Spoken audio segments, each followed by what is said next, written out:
It's your old bestie, Jem, and you're listening to Showtime Synergy with Mike, Amy, and Nicole. What a truly outrageous podcast this is. I'll tell you what it is. It's pissing me off. Oh, Rio, he has a bigger vagina than all three of us combined. I apologize for that. Okay. You heard it here first, folks. Who's destroying whose brain here? Oh, son of a bitch! Oh, damn it! Oh, man. I just took a drink of my soda. And it went up your nose? I totally missed my lip and it went all down my shirt. I totally just dumped it on myself. Welcome to the Jem Baking Show. Woohoo! Me and my friends are Jem girls. Jem is my name. Exciting adventure, fashion, and fame. Once you're a Jem girl, you never the same. Come on and be a Jem girl. Jem is my name. Me and my friends are Jem girls. Jem is my name. Truly outrageous, that's a Jem girl. Glamour, fashion, and fame. Exciting adventure, fashion, and fame. Once you're a Jem girl, you're never the same. Come on and be a Jem girl. Jem is my name. Hello and welcome to Showtime Synergy, the Jem review podcast here on the Geekcast Radio Network. I am Em, and joining me are my hologram girls, Amy, aka Lady Rec, hello. Hello! And Nicole, aka Hailstorm, hello. Hi. I am. She just puts the hell in storm. There you go. Woo! I know. Woo-hoo. That's what I should change my name to, is Hellstorm. Nice. Where's that transformer? Don't give them Flame an on. Oh my gosh, that would be awesome, man. That's a free one, Jimmy. Oh, Lord. So we are here to talk Again, about I remind you every week, you invited us. Hey, I have, I'm all right so far. He hasn't kicked us off the show yet. Oh, Be kind of hard to replace you guys. Is that a challenge? No, that is That's not absolutely not a challenge. But somehow we'll find a way to break this episode before it finishes, right? Deal. Let's do it. Okay. If the outtakes at the beginning of the show already didn't break the episode, then I have no idea what to expect next. I have no idea what the outtakes are going to be, but I'm pretty sure it has something to be either wet and sticky or something about baby hormones. I think we've covered all our bases then. Yeah, pretty much. I think that's the only tabloid news and gossip that Jem has never had to deal with. Speaking of What, wet and sticky baby hormones? I think that's like only like a Kim Kardashian thing. Wow. Okay. No. Okay, today we're going to be giving our thoughts on the next 3 episodes from Jem and the Holograms Season 2. We're going to start with the next episode, One Jem Too Many, after this.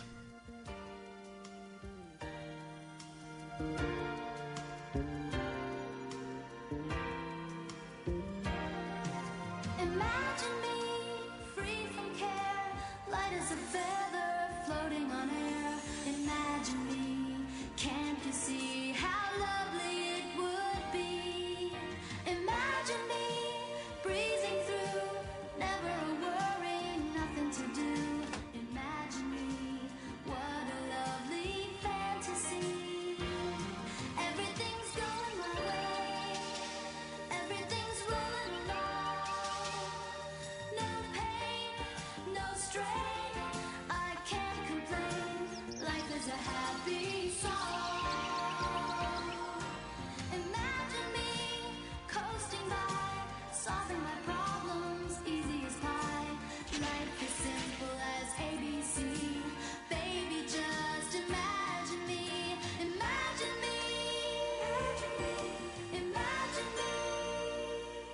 One Gem Too Many. The air date was September 24th, 1987.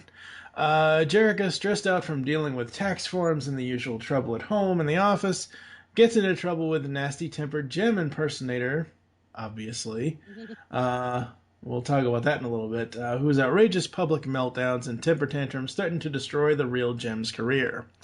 The featured songs are Imagine Me, Jem and the Holograms, Congratulations by the Misfits, I believe that's a reused song, and The Real Me by Jem and the Holograms. Yeah. This episode was weird, because at first I thought it was Pizzazz dressed. I mean, I should have guessed it was Clash, because Clash has dressed up before. But just the way that she sounded, just the way the fake Jem sounded and the way she acted, I'm like, that's classic Pizzazz personality. Yeah, It but really is. you're right. It is. And when I first saw this as a kid, I was like, what is going on? I mean, you knew something was up. You knew something was up. Yeah. But you know what? Clash is very much like, I mean, she's the one that's trying to be a misfit. And Right. she's never, I mean, I don't even ever think that they ever actually accept her in as a misfit. Because Pizzazz are like, you're either born a misfit or not at all. Mm-hmm. But the thing is that she tries so hard, and you know, you're right. The Clash does, she does the whole Jem thing, Pizzazz style very well. Mhm. That should have, you know, allowed her to be a misfit as it is, just because she's always doing that thing, you know, she's always spying or doing something or another. But the fact that, and it was all Pizzazz's idea too, so it's just kind of like, okay, yeah, all right. Absolutely. I like this one. It's okay. I don't know if it's one of my favorites of the series. Maybe it is. I don't know. It kind of got to me for a while because it's like I was so confused. Like what the like I was saying, I really thought it was Pizzazz dressed up as Jem. Yes, but then that means that Pizzazz would have to get her hands dirty, and she's Yeah. she's Kinda more seen. for, she's more for the, I'll be the mastermind behind everything, but if somebody else has to do the work. So Clash does it.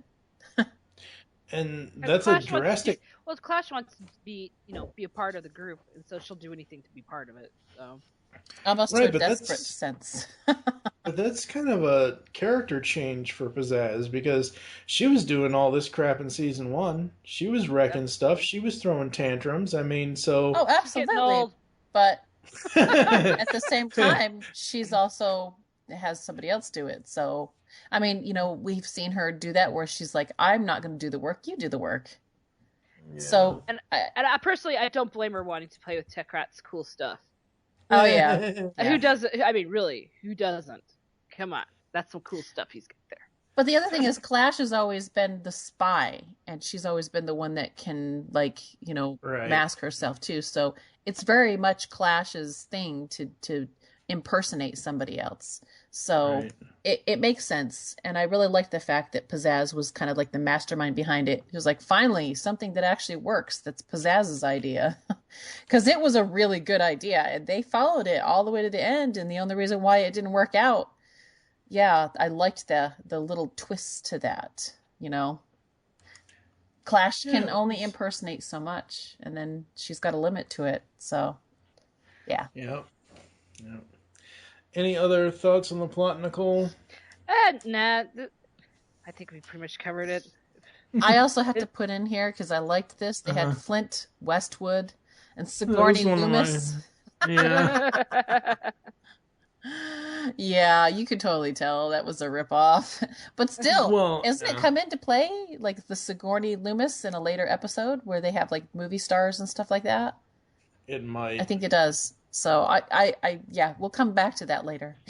Yeah, the Flint Westwood, I was like, I see what they did there. Yeah. That's just so hilarious. All right, we're going to get to the hologram moments after this. Congratulations, you're on your way out. From here on in, I'll be taking the lead. Congratulations, you're on your way out. I'm bound to win, I was born to succeed.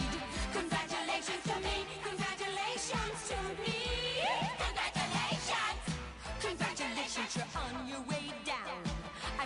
claiming you're taking the fall. Congratulations, you gave up the crown. You lost the game and it's winner take all. Congratulations to me, congratulations to me. Congratulations! You don't stand a chance against the likes of me.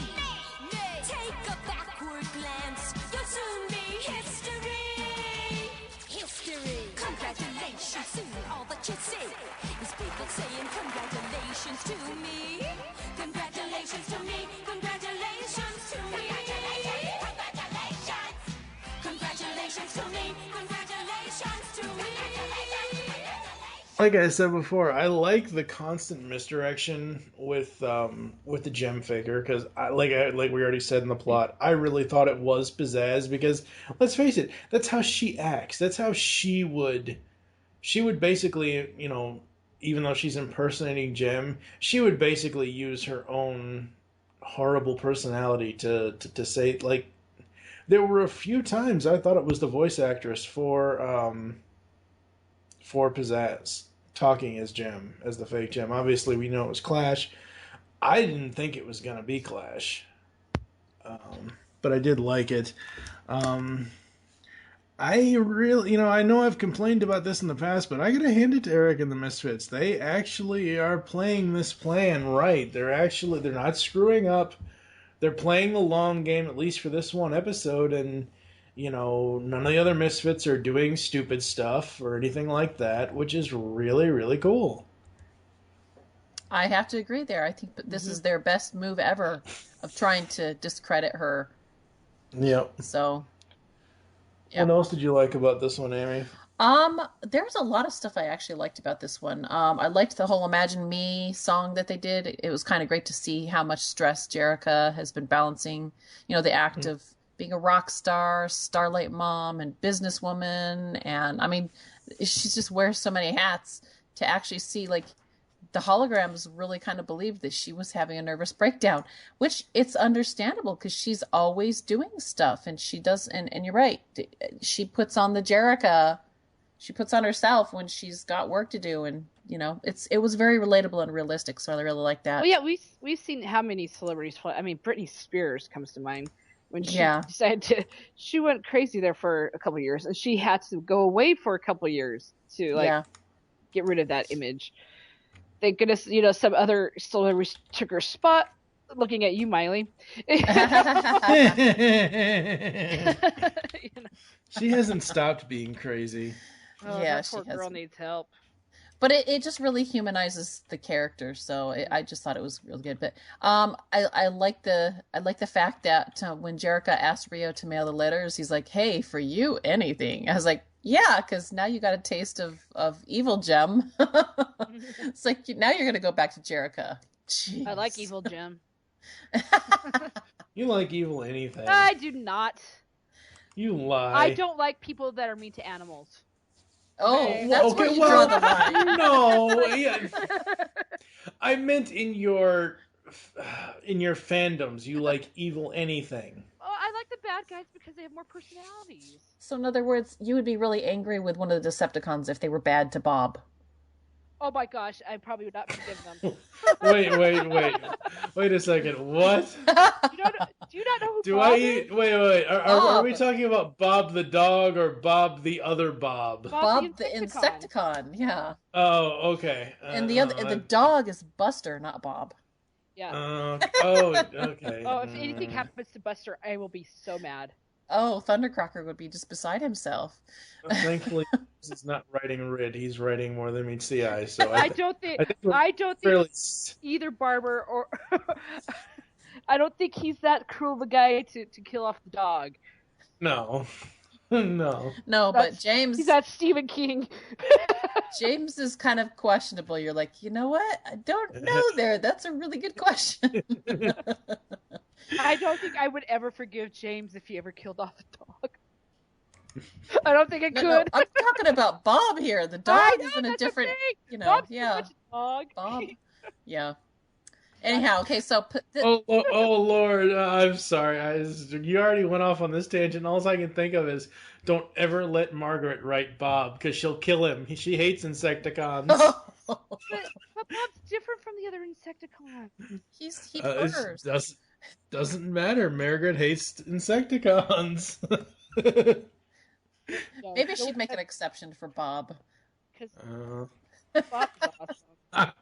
all right. What else about Okay, so good points like I for said, one? I really liked the fact that this is Pizzazzz's best move with making Clash into Gem. Credit is totally due there because she's the mastermind behind it all. It's too bad that they didn't have cell phones because they'd have evidence of Eric Raymond's really great plan to get rid of them. I I was just thinking the whole time, like, oh man, get out your cell phone, record that. You totally have him in jail. see, that's the thing. A lot of things in this show that I've noticed where cell phones weren't around yet, and a lot of things could have changed because of that, or just even the technology from 25 years ago. It's really weird how things could have been different. Yep.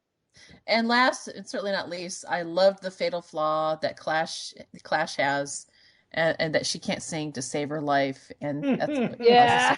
so, yeah, those are my hologram moments. What about you, Nicole? Okay, you guys are gonna be surprised, but I've got Rio in a hologram moment. Oh my I God! know! The world is about to break. I know. But I'm surprised. You have just blown my mind. I was so surprised, and I was actually like, dude, maybe he's okay now. He didn't fly off the handle when Jerica turned him down for a lunch date. Because usually he'd be like, oh, you don't love me, And he's like, oh, okay, that's cool. And I'm like, dude, where's this guy been all the time? I want this guy. I have noticed that season 2 Rio is kind of being less bothersome, to be honest. Well, just slightly. I haven't noticed Rio that much in season 2. We're 6 episodes in, and Yeah. he hasn't been around much. Yeah. Yeah, but I was like, oh, okay. I'm going to give him a hologram moment for that because it's the first time he hasn't annoyed me. The movie, My Fist in Your Face. I want to see that movie. Where is that movie? It sounds like a Tarantino movie. You know what it reminds me of? Miko's song, My Fist, Your Face. Oh, yeah. Taking cues from Jem now. Oh, goodness. And again, how awesome is Tech Rat? Boom. Yeah. Yeah. Oh, absolutely. God, I think you just need to do a spin-off series of Tech Rat. Yeah, that'd be awesome. Tech Rat series. Tech Rat. Oh my gosh, can you imagine? Oh. They could do a Mythbusters series. Tech Rat series, no? Tech Rat Busters. From G.I. Joe. Oh, that'd be awesome. Yeah. He'd be on the Discovery Channel, but then, the second season, he'll be hunting ghosts and Bigfoot. Oh, okay, those are my hologram moments. All right, let's get to the misfit moments after this.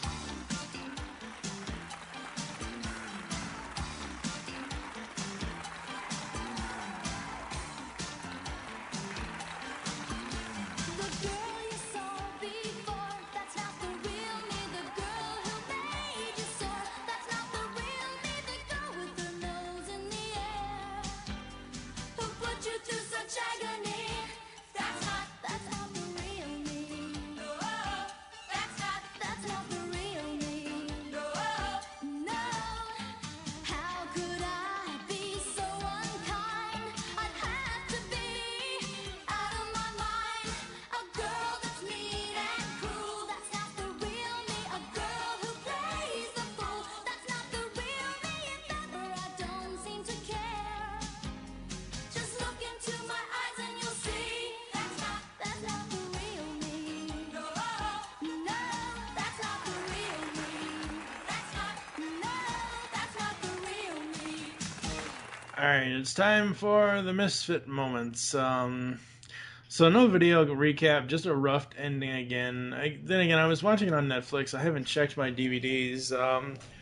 Honestly, there wasn't much here that I didn't like. I mean, I kind of liked it. I know that we constantly, complain about, Kimber's personality and whatever else. And I really do like that they fully explored, Jerica's insecurities and her stress issues with this one. Yeah.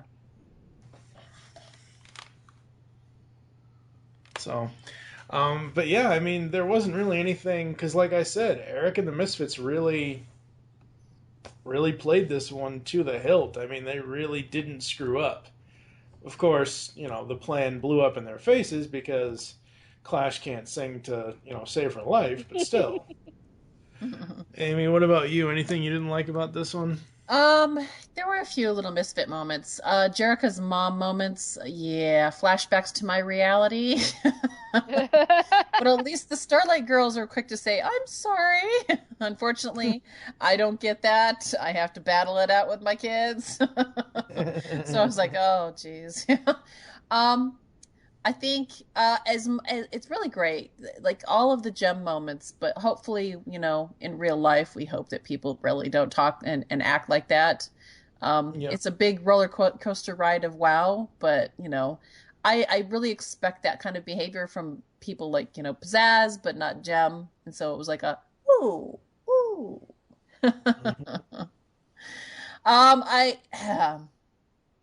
Let's see here. The other thing that I had on here was the voice acting for the extras that were like, hey, you're fired. And they're like, grumbling. They were a little strange. They were like a little off. They're like, you can't get away with this. And it was just like really weird. And I thought, oh, okay, that's odd. But other than that. What about you, Nicole? Misfit moments for one Jem Too Many? I didn't have a whole lot. The girls are all left behind at the house themselves. They just, I don't know, are they old enough that they could all take care of themselves? No, probably not. Because we don't see, what's the caretaker's name again?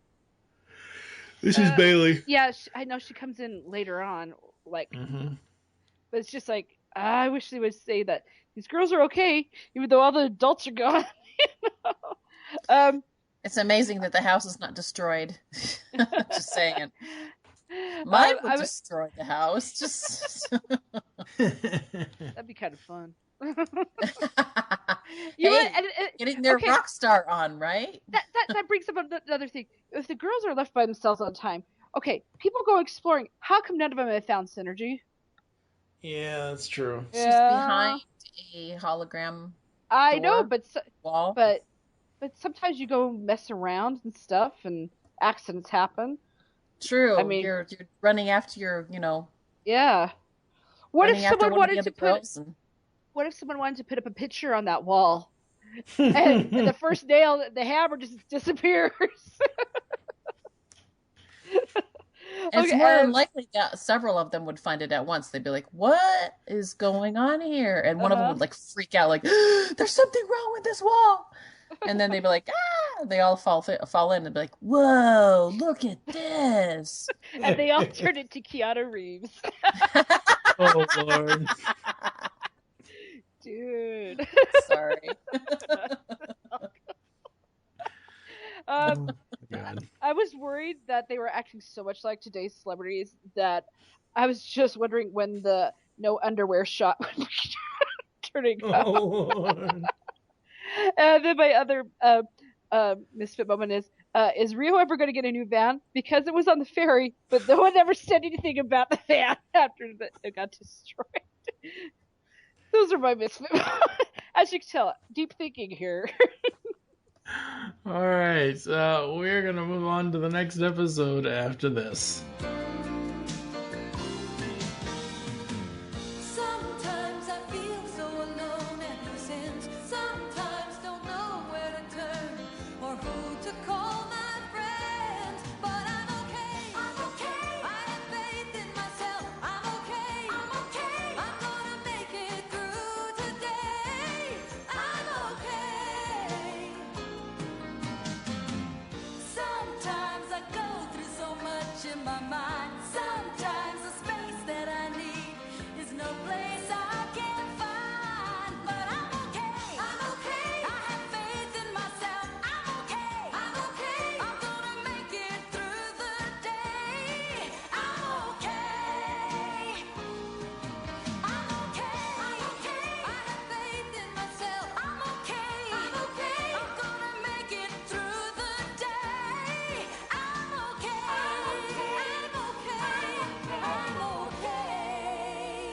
Up next is The Bands Break Up. The air date was September 28th, 1987.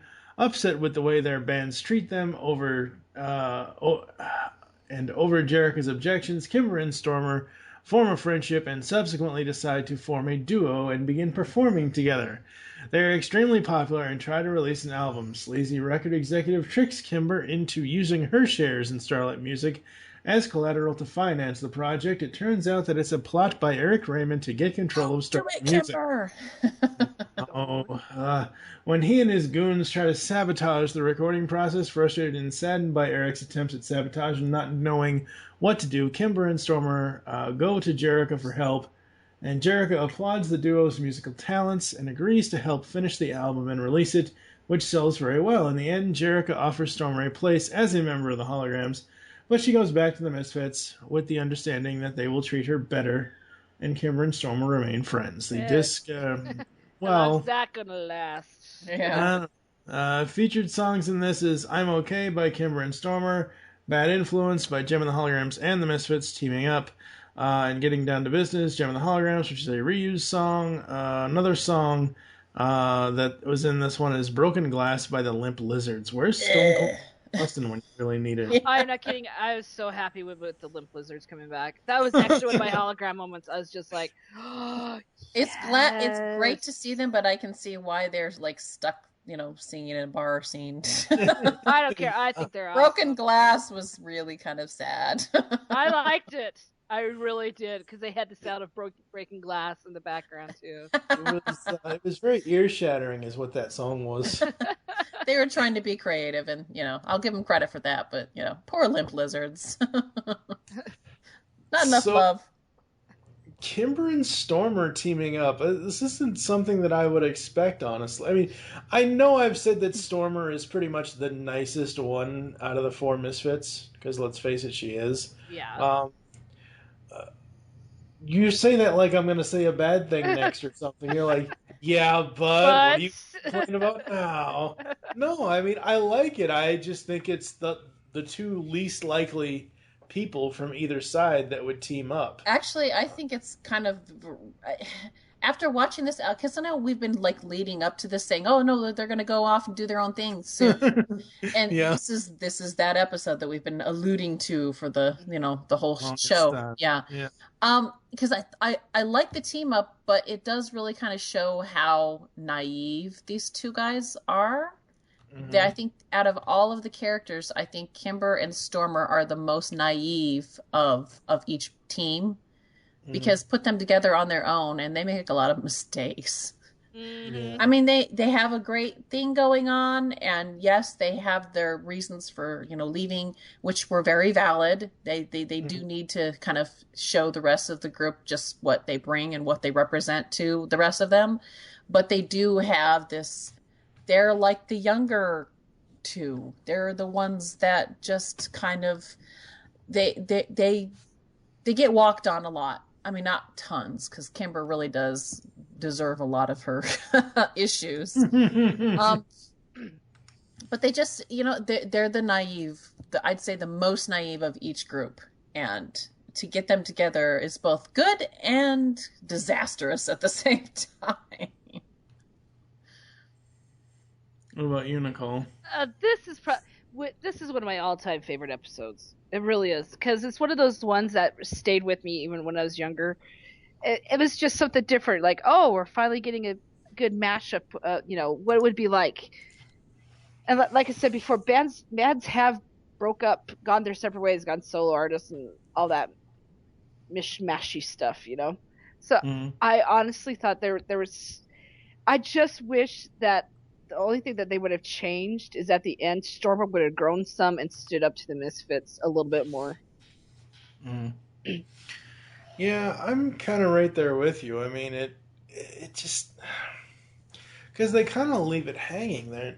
She says, there are going to be changes around here. I want to be treated as an equal partner. And honestly, I mean, I know I should probably save this for Misfit moments, but what the hell does Jetta think she is? She's only been in the group for 5 episodes or 4 episodes. I mean, like, they This just season. That's it. yeah. I mean, if really, I mean, I know it was Kimber and Stormer's story, but really, if Pizzazz and Roxy really want to bully somebody, not that I think they should, but bullying for Jeddah would make more sense. I mean, Yes, but they've Jeddah won't always. put up with that crap. Yeah, That's the true. problem, is that Jeddah already comes in and has this really strong personality, whereas Stormer has always been kind of swayed by the crowd. And, they've picked on her in the past already, so she's easy pickings. So Yeah, she's that's already true. kind of a little bit on the, like I said, she's naive, she's a little bit weaker. She's usually just following the crowd. And that's the reason why she keeps going back to them, is because of that. I mean, I'm not saying that that's a bad thing, but that's her MO as a character. She's always been, I'm the other one. I'm not Roxy and I'm not Pizzazz. I'm just the backup. Yeah. And even how she kind of sees herself, when the episode with her brother where she's like, I need them. I can't exist without them. It's like, she's already kind of in that mindset. She just doesn't stand up for herself. So I thought it was actually really good that in this episode, she puts her foot down and says, I want to be treated equally or I'm out. And then, of course, episodes after this, they don't give her a hard time. So it's like, oh, okay, all right. She put her foot down. All right. Any other thoughts on the plot, Nicole? No, it's just real enjoyable. I really, yeah. It's one of those, like I said, it's one of those episodes that just stays with me. Absolutely. We're going to get to hologram moments after this. She's a bad influence, a bad influence on you. The kids are goody, she hasn't got a clue. She's a bad influence, a bad influence, a bad influence on you. Keep away, she'll lead you astray to something up her sleeve. Use your head, you'll be misled, the girl's a fool. And too naive, you'll end up in hot water, she'll break your heart in two. She's a bad influence, a bad influence on you. A bad influence, a bad influence, a bad influence on you. She's no good for you, baby. And I favorited it. Yeah. All right. Hologram moments. Excuse us while in the past we are laughing our asses off. I'm actually going to go and say what I said to you guys. No, you can't. I am. You can't. No, you can't. I won't let you. No. He is stopping the internet right now. Strange. This was kind of a strange episode for me. It was cool. I liked it. I really liked it a lot, but it was really, really strange that, I know Eric Raymond. You'd think by now he would have a really, really bad reputation in Hollywood, considering all the. And I know I'm kind of talking negative here about the guy, but considering all the crap that he got for the Writers Guild and Directors Guild, like the whole movie deal thing, you would think that those people with those unions would say, "Hey, don't go to Eric Raymond." Yet he still gets guys to basically sabotage Kimber and Stormer. That's just wrong. That's just because there's a lot of sleaze out there, and who wouldn't want to say, hey, Eric, he might be like the dude, but somehow he always seems to come out on top with plenty of money and still runs Misfit Music. I mean, how is it that he's able to do that and get out of all of the issues that, the stuff that he sets up with Jem and the Holograms? He might have a bad reputation, but in some circles, that actually might be good. So for me, I'm like, hey, I'm not surprised. But here's the thing, is it's like Kimber should know better. They find out that Eric Raymond has anything to do it. Even if Stormer's just like, oh, no, he won't do that to us. I'd be like, oh, no, girlfriend. I have seen this song and dance happen too many times. I don't care what age she is. She's been around since the beginning of this of Jem. She should know. There's enough of a track record. Past behavior predicts future behavior, dude. I mean, dudette. She should have seen this and expected it. I mean, Stormer being on the outside, getting hers and being taken advantage of. She should, I can believe hers, but Kimber, she was just all out dumb and naive. Nicole, thoughts on the plot? On the Or plot? no, that's Yeah, it. we're at the hologram moments. Yeah, We're still at hologram the moments. Sorry. Yes, your hologram moments, please. Okay. Thank you. Like I said, I enjoyed that the limp lizards are back. I might say a little much for my taste of music, but I enjoyed them. I enjoyed the insults that they were trading back and forth when they first meet up at the ice cream bar. Oh, they were I love really it. good at that. I love that it was like the ice cream bar. They're like, And Stormer actually showed some aggression for once, and I enjoyed that. Because she's always the sweet one in the behind the scenes, Well, and you hang out with the Misfits long enough, they do wear off on you. yeah. And the mashup song, crap, what was it called? Oh, she's Bad Influence. Bad Influence. Yeah, Bad Influence, I really yeah. enjoyed that song. I really did. I enjoyed the mashups when they have the team up videos together. So. Yeah. So my hologram moments, I like how the evolution of Stormer and Kimber goes as they sing, as they you see them as they're like singing together, singing their song, and you can see the evolution of what they're wearing. The only downside is I wanted to see the synergy version of Kimber when she's like, make me hurt. Oh, that would have been awesome.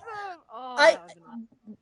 I don't mind the pigtail thing that Kimber has going on, but I would have really loved to see that rocker look because that looked good. Of course, she'd be outshining Stormer, but, I gotta say, I think her synergy misfit look would have outshined Stormer a little bit more. Yeah. When she had her temper tantrum a couple episodes ago. True. No, that's what I was saying is that, I think that would have been a really hot look for her. But, they made it work. But I was just like I kind of was hoping to see that look again. But other than that, I really liked how the evolution, because they all they started pulling in elements of each of the opposite person. And so Stormer goes a little bit more girly and kind of nice. And Kimber goes a little more edgy and, strange. Well, it really worked for me. But I think you could actually feel that they were genuine friends, even at the end of the show. Yeah. They have that hospitality towards one another, and yeah. I also have to say that Kimber's new look ultimately kind of reminds me of Barbie's friend Skipper. oh my goodness, that's so cute. It's the pigtails, but it looks like Skipper. I'm just saying. Okay, so the discovery that they're being double-crossed, what did you expect, Stormer? The Eric play nice? Yeah. You're on the outside, girlfriend. You should have expected that, but whatever. I mean, she's seen how they've double-crossed people in the past, too. I mean, I know I said that she, maybe at least one of those, maybe she'd have to learn that, you're going to get burned. But still, at the same time, you've seen how he acts behind scenes, too. So...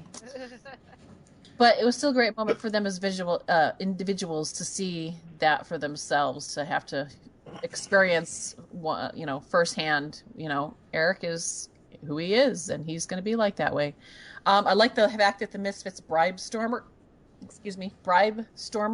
to get her to come back. They give her a car and all these credit cards and say, here, buy yourself stuff. And she's like, oh, shiny, I can't help it. She got the ooh, shiny syndrome. And I like that she came back around afterward because she's like, hey, the next day she's, looks over at the picture and she's like, aw, my friend, and I totally left her out to dry. And lastly, I like that they finally go back to Jericho to help promote the album. And in the end, Stormer, she puts her foot down about being treated equal, because that really worked for me as well. So that's me. All right, we're going to get to the Misfit moments after this. Fooling around while everybody else is out there covering ground. We gotta take a whole new tack to get back on the track. And it's time we get started, getting down to business. Time we get started, getting down to business. They're all saying we don't have a chance.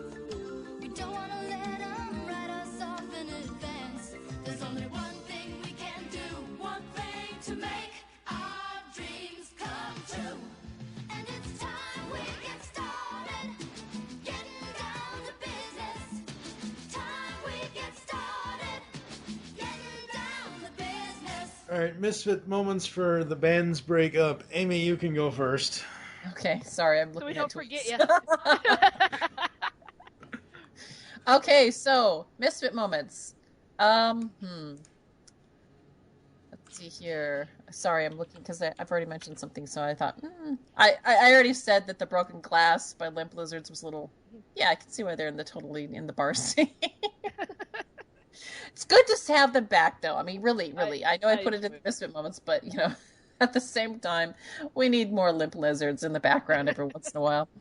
Um, the Kimber and Stormer voice kind of doesn't work for me. It works more for Stormer than Kimber, I think.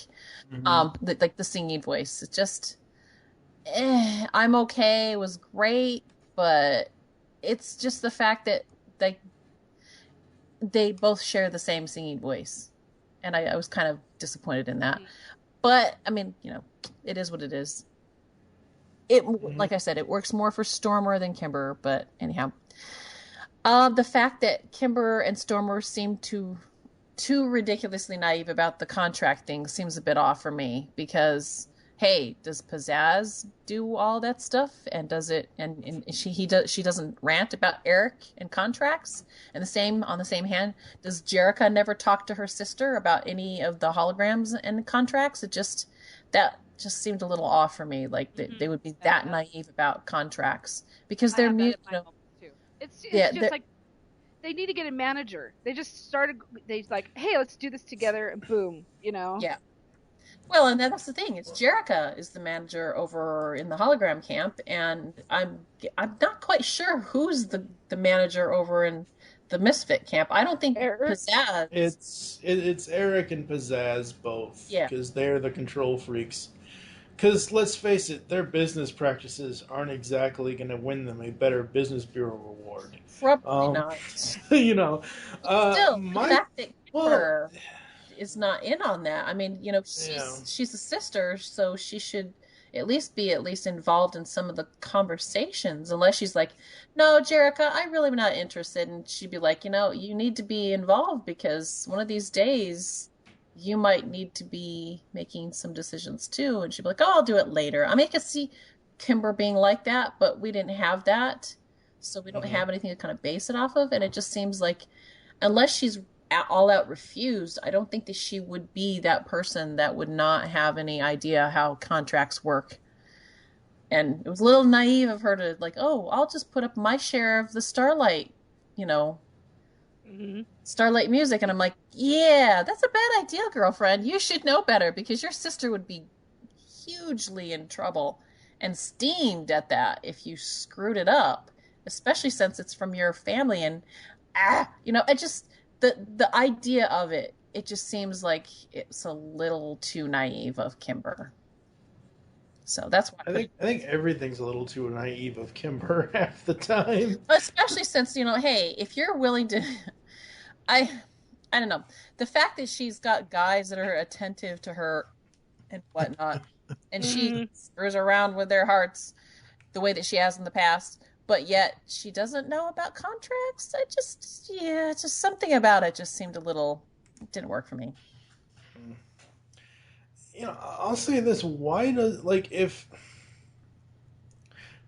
is it now that Starlight Music is only Jerica running in the beginning episode, the beginning 5-parter in season 1, there was a lady that was their accountant. Why don't they have a damn accountant to do the damn taxes? Why don't they, I know they're struggling artists, but the show and the writing makes it seem like they're pretty much on top of the world. I know from watching a bunch of VH1 behind the music stuff and everything else that bands don't always get their fair share. But the way that Jem and the Holograms are portrayed on this show is that they make a lot of damn money, and they have a lot of stuff, because they have to provide for the Starlight House and everything else. So why can't they have an accountant who takes care of that? That whole episode, One Jem Too Many, the whole tax part of the last episode that we talked about, wouldn't have even had to have happened if they had an accountant. Yeah. Mm-hmm. What were you going to say, Nicole? Oh, no, that was one of my misfit moments. Because they're always talking about, both Kim and Stormer are talking about how neither one of them have money. I'm like, these are two of the biggest bands on the planet. They've got to be making some kind of money, unless Pizzazz They've is got to making be making total. bank. Yeah, they're Yeah. totally banking. So you think that, Jem could afford, or, Jerica could afford to have somebody else like running a few of the tax Kimber things and stuff. being the songwriter, she should have more of a cut than like the other band members, I would say. And that means that she would have had a little bit of experience with contracts. Yeah. But here's another thing is that she couldn't just say, hey, I can have my own personal person that I can go and talk to about contracts, even if I don't know. I mean, there are just a few little holes in that idea. So that's why I'm like, yeah. Sorry, I didn't mean to kill the conversation. No, it wasn't you. I got distracted again. Anyway, is it Twitter? No, it's not. It's bird. It's hey, Facebook. It's a squirrel. It's a bird. What about you, Nicole, for misfit moments? Like I said, that was one of mine. Was about they always talk about how none of them have money, but yet I really find that hard to believe since everyone on the planet knows who these people are. Yeah. And you think that they'd be like offering left and right, hey, you want this? Yeah, give us a little bit of promotion and we'll give it to you. Yeah. And then at the very beginning, this is like the one thing I did have a problem with. It says when they're not listening to Kimber, and she's like, no, we need to do this. No, we want to do this. And afterwards, Jem's like, we know what we're doing. And apparently you don't, because none of you guys are playing the same chord or going with the same tune. We're older and wiser. That was. Oh my gosh! I was like, really, guys? I was just like, that's the first time I wanted to bitch slap Aja. That was horrible. I'm like, how dare you? Just because you're older doesn't make you wiser. Trust me on that one. I know a lot of people. When I was a manager, I was a manager over older people, and it's just like they're not always wiser. They might have more experience, but apparently they didn't learn from those experiences. Yeah, they have more experience making, bad decisions, right? Exactly. And it's just like that whole beginning just frustrated me because it's like, yeah, Kimber's the young one, but she's the one that's really putting the band together. And it's like, come on. All she had to come back was, you know what? You write the songs then. Exactly. Who writes the songs? I write the songs. I write the songs that make the whole world cry. And that's basically what Stormer did. You know? Well, see if you can do it without me, okay? Yeah.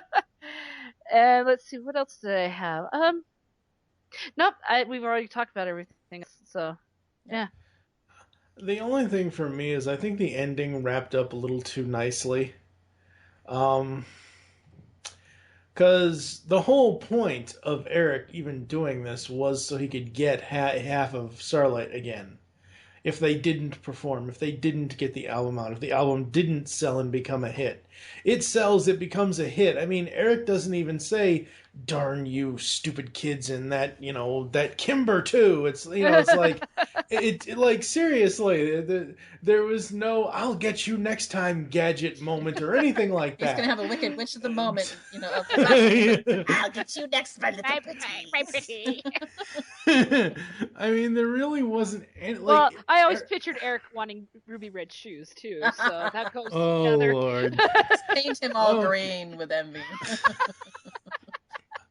Let's get to the last episode of the day after this.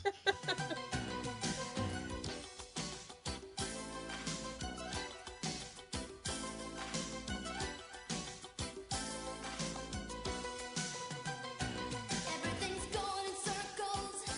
Everyone's so intense. All of it seems so mysterious, and none of it makes any sense. This must be a nightmare. I'm going through a nightmare.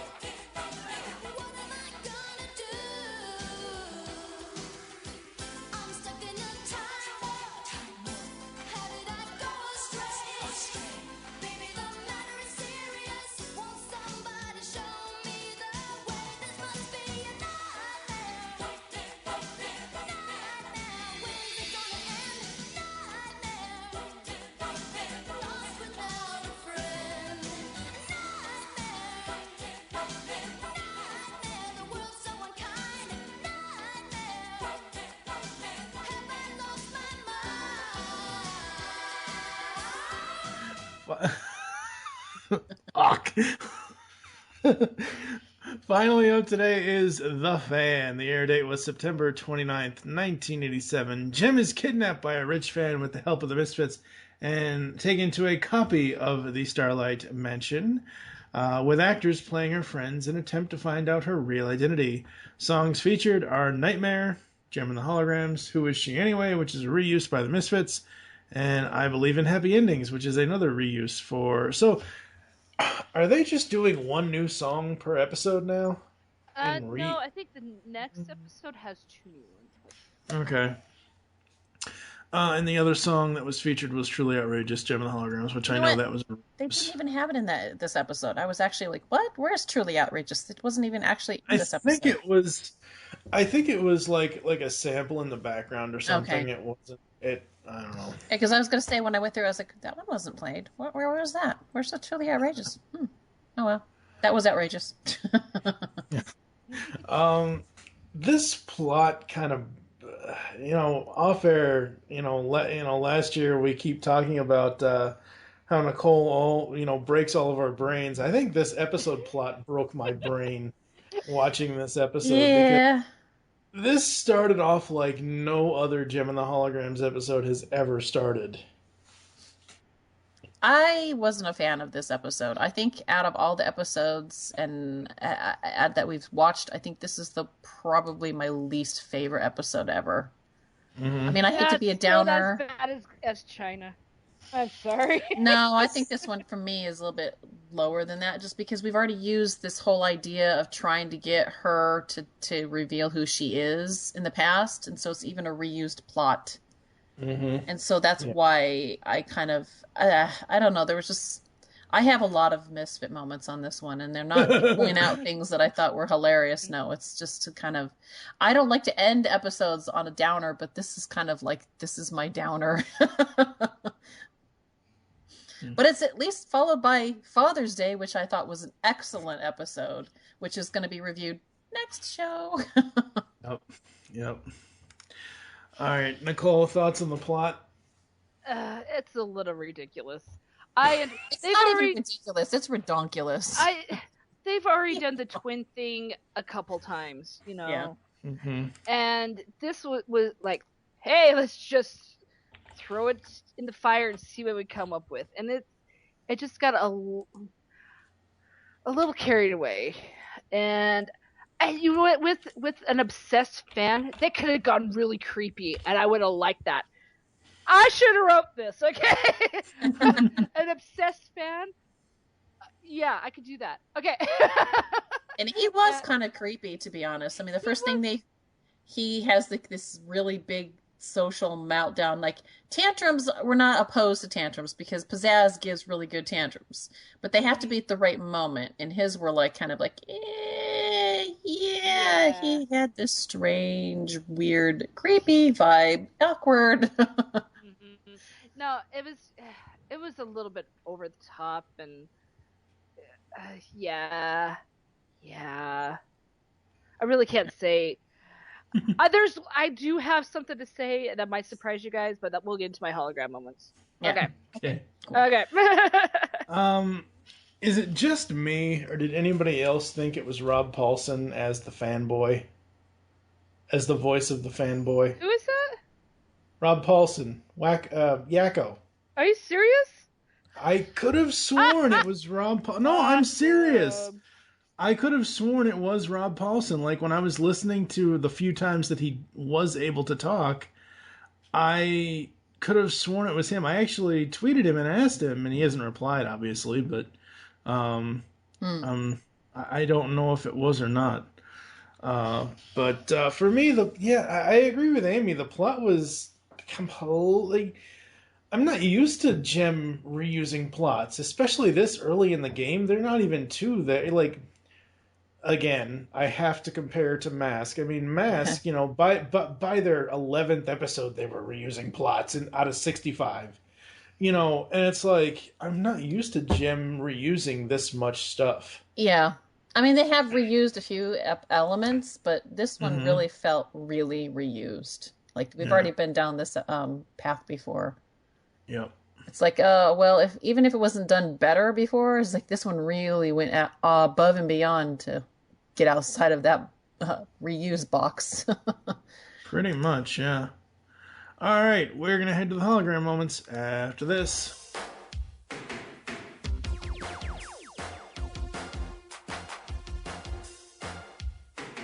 She acts like a queen, if you know what I mean. But she's in for a big surprise. Who is she? She thinks she's the best, but I'm not impressed. And I'm gonna cut her down to size. Who is she? Who is she? Anyway, she ain't so fine. Who is she? Who is she? Anyway, what's she got that's better than mine? Faith and hope and brotherly love is all she talks about. Who is she? I can't cope with all her heart tugging. It makes me want to scream and shout. Who is she? Who is she? Anyway, she ain't so fine. Who is she? Who is she? Anyway, what's she got that's better than mine? Is she? Anyway, what's she got that's better than mine? Is she? Anyway, who is she? Hologram moments for the fan. I only have a few. I only have one. I'll give him.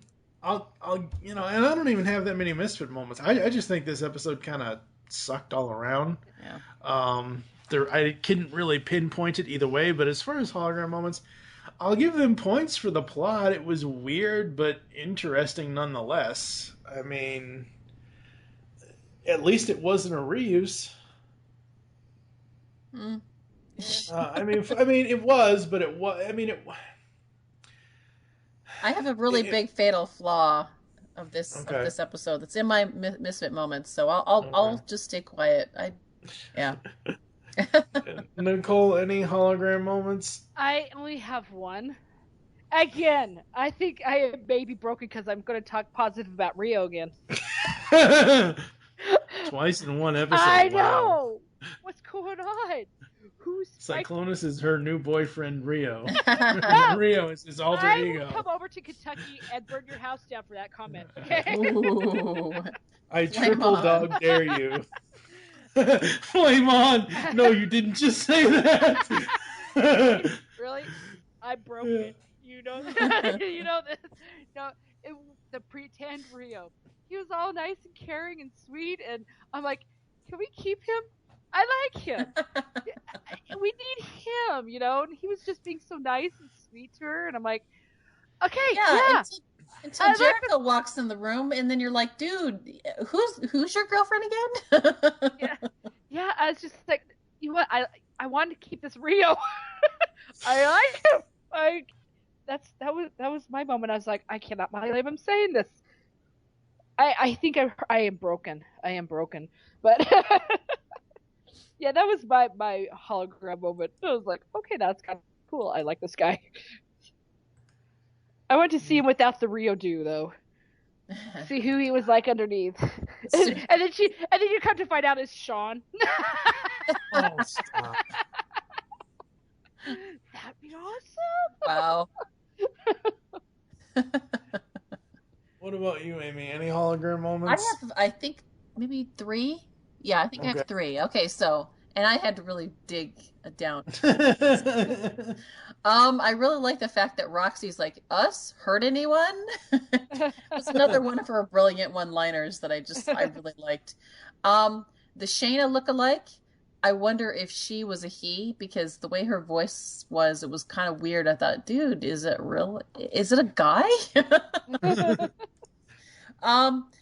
And then Pizzazz reaction to Jerica when she walks into the room and they're on the other side of the cameras watching.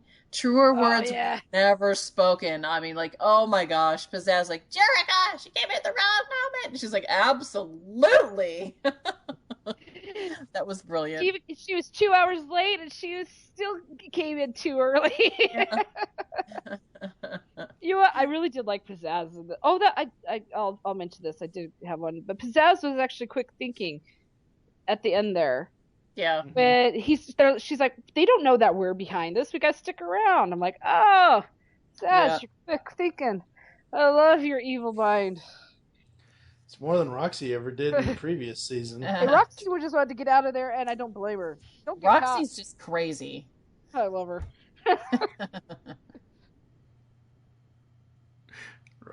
Roxy is Nicole's alter ego. I wouldn't be surprised. No, I probably wouldn't. All right, are we done with hologram moments? Yep. Let's get into the Misfit moments. After this.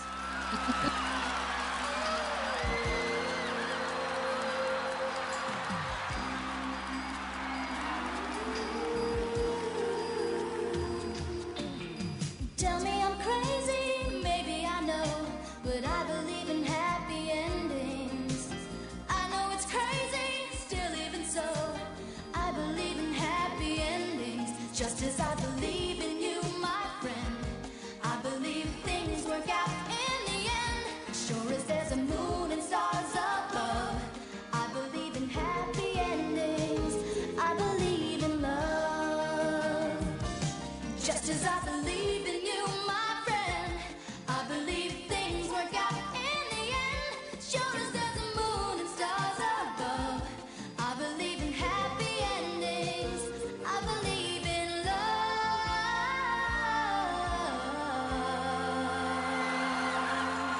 All right, misfit moments for the fan. Take it away, Amy. Okay. Yeah, we're coming back to this idea again. A millionaire wants to know about who it is, who she is, who Jem is, and that makes it more legit because they have tried it before to find out Jem's identity, and it worked so well in the past. So, yeah.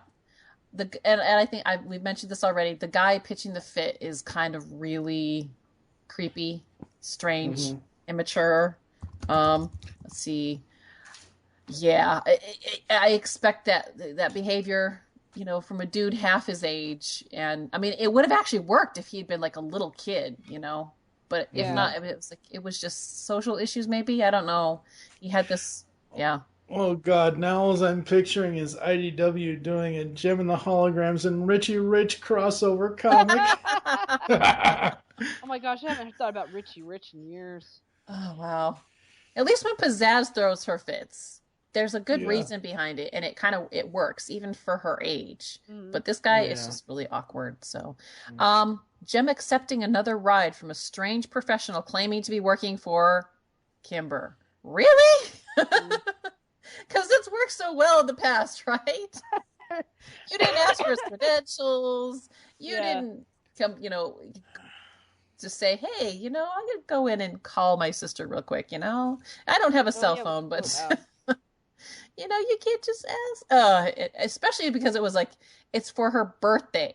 It's like, that should be the first cue. Yeah. Kimber would know what your birthday is. Don't talk to strangers. Exactly. And then I thought it was really odd because she doesn't have all of the city streets memorized, right? This is Starlight Music. Jerica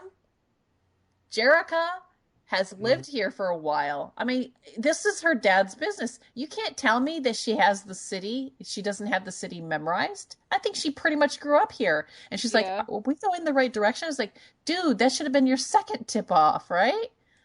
Oh. And then the fact that she's just so trusting, it's just like, yeah, it's not Jem's birthday. It's not, it's the car ride of doom.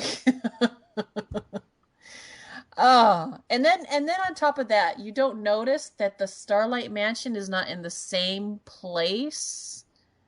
It just didn't work for me. Even if they made an exact replica, they can't have it in the exact same place. She would have known that they were in the wrong place. Was she smoking crack or something? Apparently. It was just so preposterous. Yeah. And then the fact that, okay, let's just see this. They make a duplicate of the house, and they're able to get everything on the inside looking exactly like the original. I find that hard to believe. I really just find it. And then they did it so quickly because they're like, oh, we have a plan, and the plan is to basically make a duplication of if synergy was involved, yeah. Well, Maybe yeah, but that's then the it would be problem. all fake. And Yeah. then it would be all truly, really fake because it would just be a hologram. My question is, how long do you guys think it took them to make the duplicate house? It would have taken them months. No, no, no. Like from the time Pizzazz says, "And I have the perfect plan," to the time that we see the duplicate house, how much time do you think passed? Oh, I, just uh, hours is the way it yeah, felt. that's how. Again, the timing of Jem and the holograms. Ugh. Like I could see 1, 2 days because I've seen stuff like Ty Pennington and Extreme Makeover Home Edition and where they've done homes in a day or two. But yeah, the timing on that was just a little weird. Yeah. I like the fact that Aja, she takes off her hair and suddenly doesn't look like Aja. She has Superman syndrome. Yeah. It's the same fatal flaw in as many episodes. So, oh, Yeah. and they all can't sing to save their lives. Really? It's like, yeah. And then, but Kimber falling over and playing dumb suddenly, that was really soap opera-ish, and I would have seen right through that. I thought it was hilarious that they go to that the real holograms go to Synergy and she knows everything. Like, Well, you yeah, didn't go she's out of your way to say, synergy. hey, guess what, holograms? You might want to go after Jem because she's been kidnapped. When it happened the first time, it's like, be a little proactive, Synergy. Really? Well, okay, now I know that Jerica or Jem or whatever, I know in the past she has asked Synergy to appear Uh-huh. and confuse people or create things to confuse people, but that's through her earrings. Yeah. So I'm wondering if the holograms, outside of actually physically going through the wall to see Synergy, if they could have said, like, that they couldn't have, because Jem has the earrings. And Yes, But but see, see, in let, past let me bring has this up because Go ahead. the earrings. You'd think Synergy would be like, because Synergy knows everything is going around all the time, right? Hmm. Why wouldn't Synergy be like, heads up, kid, you're getting screwed?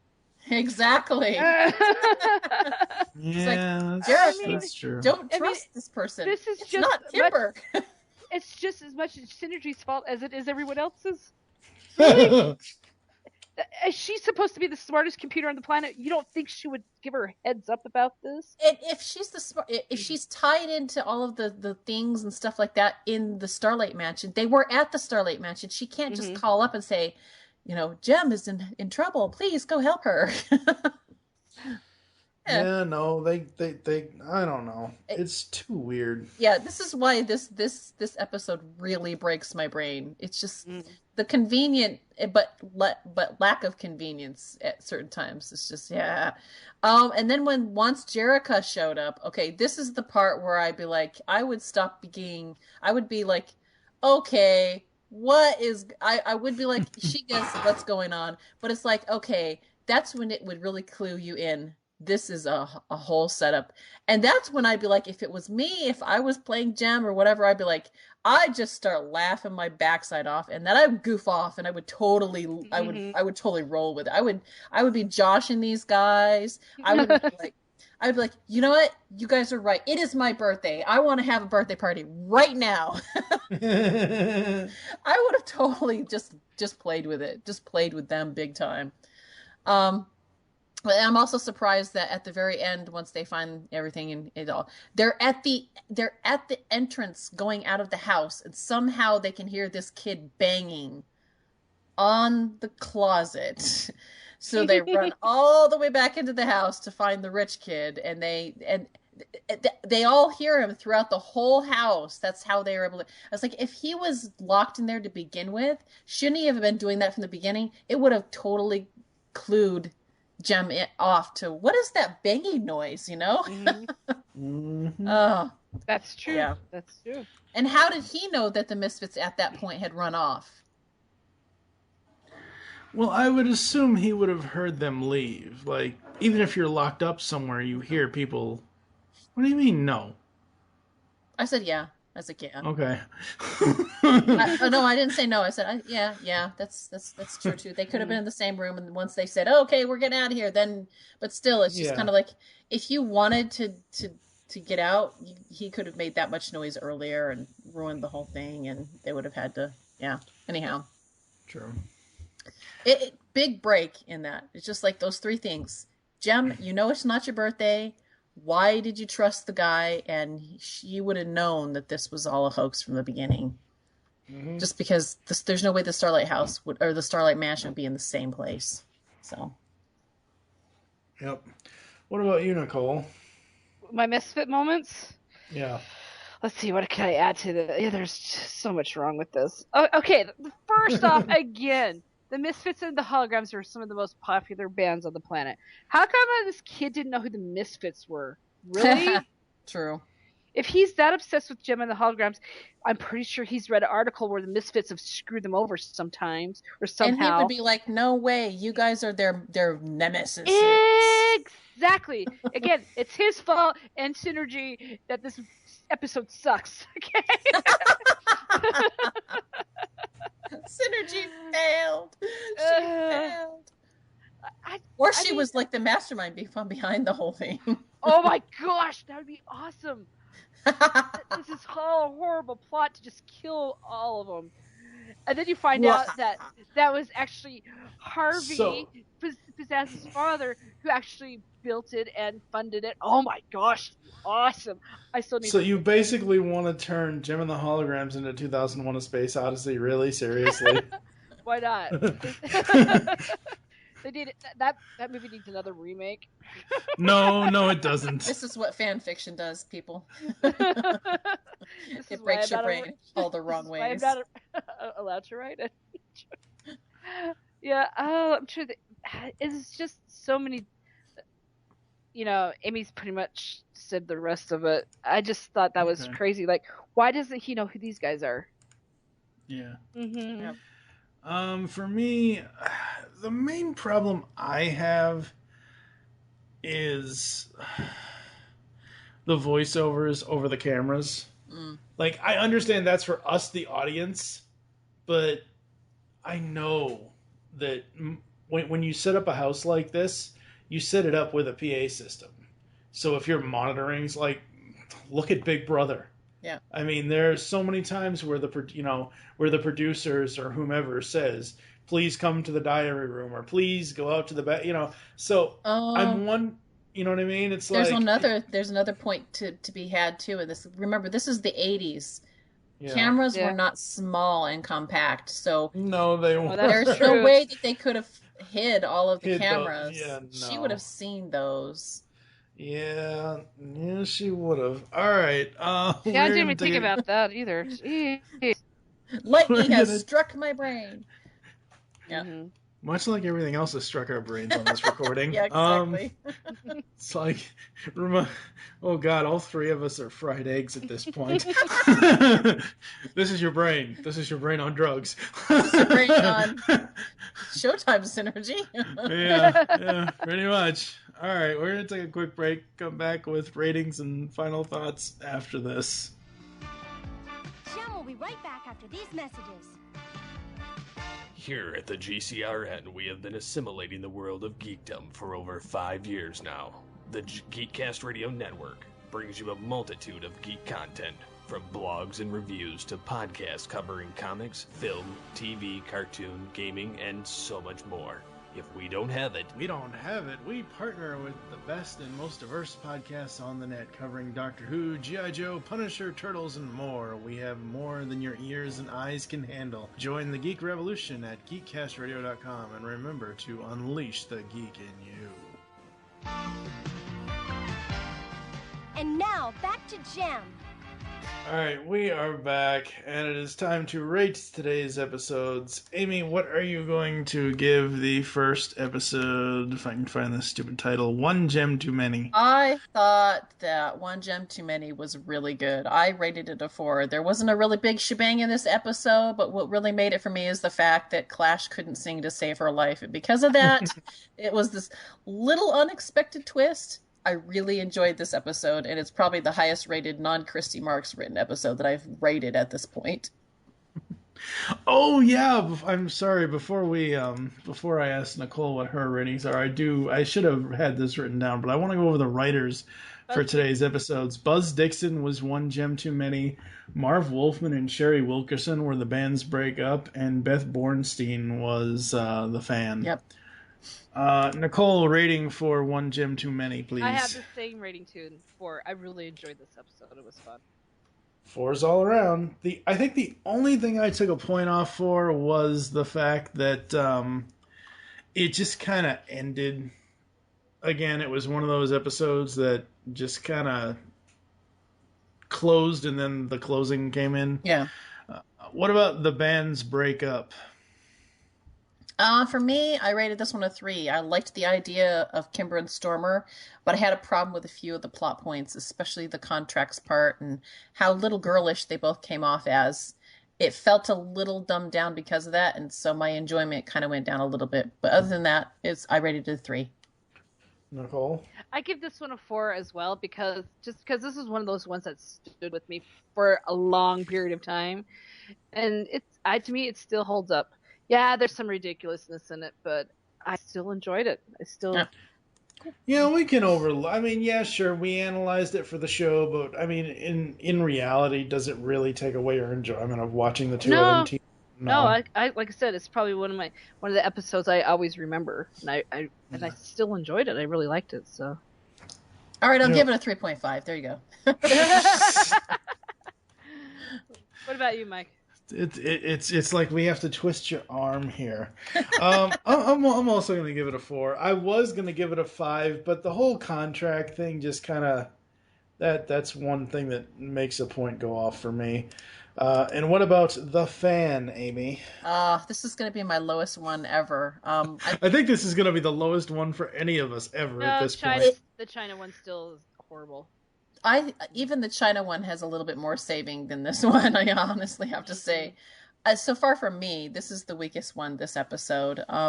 Even the hot time in Hawaii works better for me than this one.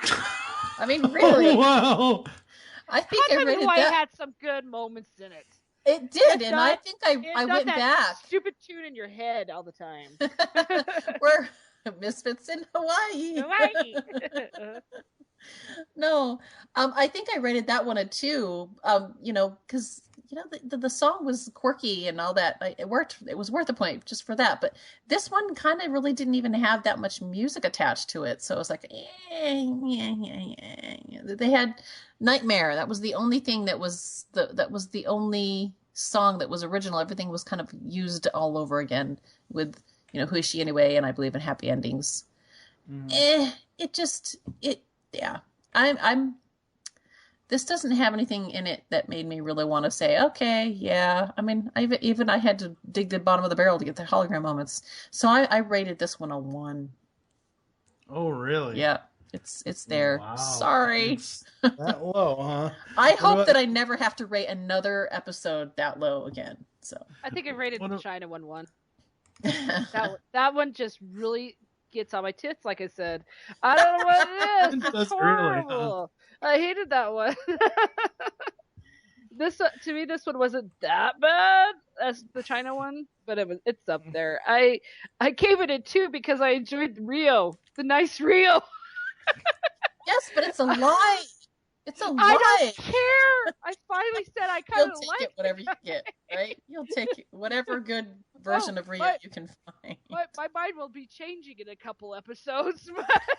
True. I'm also going to give the fan a 2.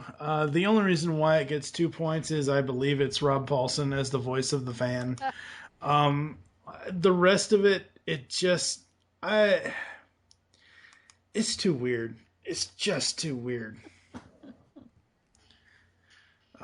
So I think that's going to do it. Thank you for joining us here on Showtime Synergy. There are several ways to get in contact with us or leave feedback for the show. Visit the website, geekcastradio.com, where you can comment on this and all of our other episode posts. Don't do that. Leave us feedback in iTunes. Please do this. Follow us on Twitter at geekcastradio is the network Twitter. Mine is Steve Jim and Mike. Amy, what is your Twitter? It is Lady of Wreck. And Nicole? I don't know what it is. What is it? Oh, that would be Beatles. Beatles Diva. Beatles like the band, not the bug. Not the bug. Even though Bob is awesome and he's an Insecticon.